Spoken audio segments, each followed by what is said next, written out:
श्री पंचजगद्गुरुभ्यो नमः. वीरशैव मतस्थापक जगदादी जगद्गुरु पंचाचार्यांच्या पवित्र चरणी नतमस्तक होऊन वाळवा सिद्धेश्वर मठाच्या चालत असलेल्या गुरुपरंपरेला अनंत वंदन करून आज पुण्याहून या ठिकाणी महेश स्वामी आपल्या मठामध्ये भेट देण्यासाठी आले होते.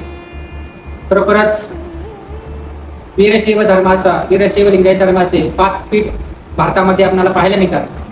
प्रत्येक युगामध्ये 5 पीठांनी प्रत्येक युगामध्ये अवतार घेऊन वीरशैव लिंगायत धर्माचा प्रचार आणि प्रसार केला. फक्त लिंगायतच नाही तर संपूर्ण मानव धर्माचा प्रचार केला. फक्त एका धर्मासाठी नाही तर 5 जगद्गुरु पृथ्वी, आग, तेज, वायू आणि आकाश याचं प्रतिनिधित्व करण्याचा अधिकार पंच जगद्गुरूंना असतो. म्हणून प्रत्येक युगामध्ये त्यांनी अवतार घेतल्यामुळे युगमान उत्सव करण्याची परंपरा अनादी काळापासून भारतीय संस्कृतीमध्ये भारतामध्ये चालत आलेली आहे. प्रत्येक वर्षाला पाडव्यानंतर युगमान उत्सव करण्याची परंपरा पाहायला मिळते.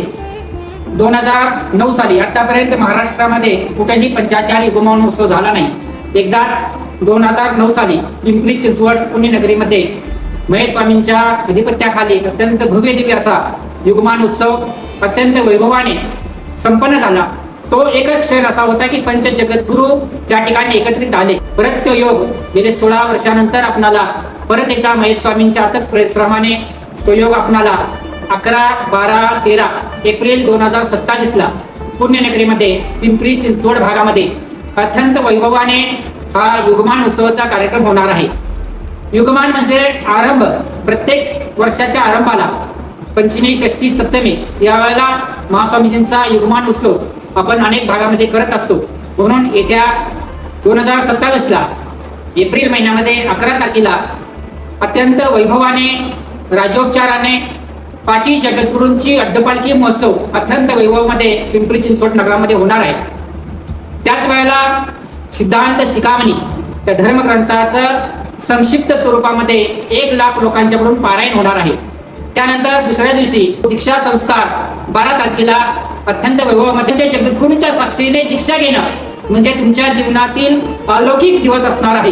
त्यासाठी त्यावेळेला त्या दीक्षेमध्ये सर्व सद्भक्तांनी वीरशैव माहेश्वर मंडळाने याचार घेण्यासाठी तसा वीरशैव लिंगायत समाजातील सर्व भक्तांनी दीक्षा घेण्यासाठी 5 जगद्गुरूंचं दर्शन होणारच आहे. आणि कमीत कमी 100 शिवाचार्यांचं आपल्याला त्या ठिकाणी योग असणार आहे. शिवाचार्यांचे दर्शन होणार आहे. त्यासाठी जास्तीत जास्त संख्येने त्या शिवदीक्षेमध्ये आपण सहभाग घ्यायचा आहे. आणि 13 तारखेला वीरशैव धर्मामध्ये अत्यंत अजून एक संस्कार पवित्र सांगितला जातो. तो म्हणजे शिवदीक्षेनंतरचा तो विवाह संस्कार आहे. वीरशैव लिंगायत असा धर्म आहे तो फक्त गुरूच्या साक्षीनेच विवाह होतो. जरी पंचाचार्य नसले तरी पंच कलश मांडून त्यांची पूजा करून त्या ठिकाणी तो विवाह संस्कार होतो. पण प्रत्यक्षात 5 जगद्गुरू त्या ठिकाणी त्या सिंहासनावरती विराजमान असणार आहे.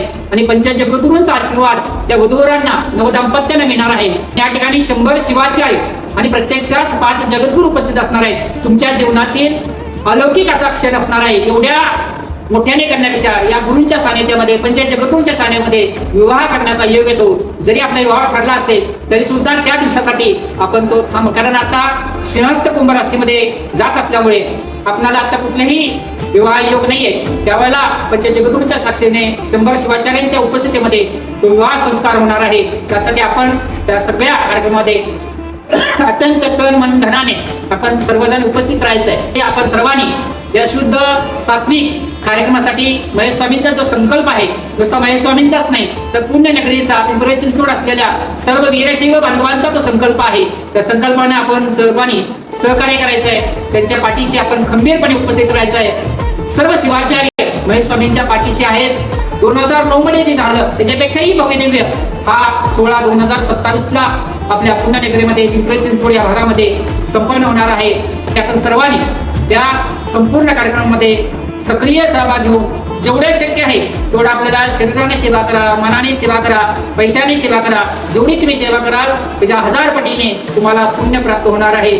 म्हणून आपण सर्वांनी या 11, 12 आणि 13 एप्रिल 2027 कार्यक्रमामध्ये आपण सर्वांनी या कार्यक्रमामध्ये उपस्थित राहून आपले वीरशैव लिंगायत समाजाची धर्माची एकजुटीची ताकद दाखवावी आणि महेश स्वामींच्या पाठीशी त्यांच्या असलेल्या परिवाराबरोबर त्यांच्या संपूर्ण पवित्र चिंचवड परिसरामध्ये असलेल्या सद्भक्तांच्या पाठीशी आपण खंबीरपणे उभा राहावं. सर्व शिवाचार्यांचा जगद्गुरूंचा आशीर्वाद त्यांच्या पाठीशी आहे. आपलाही सहकार्य त्यांना लाभावं एवढेच या प्रसंगी आपल्या सर्वांना आवाहन करतो आणि या ठिकाणी थांबतो.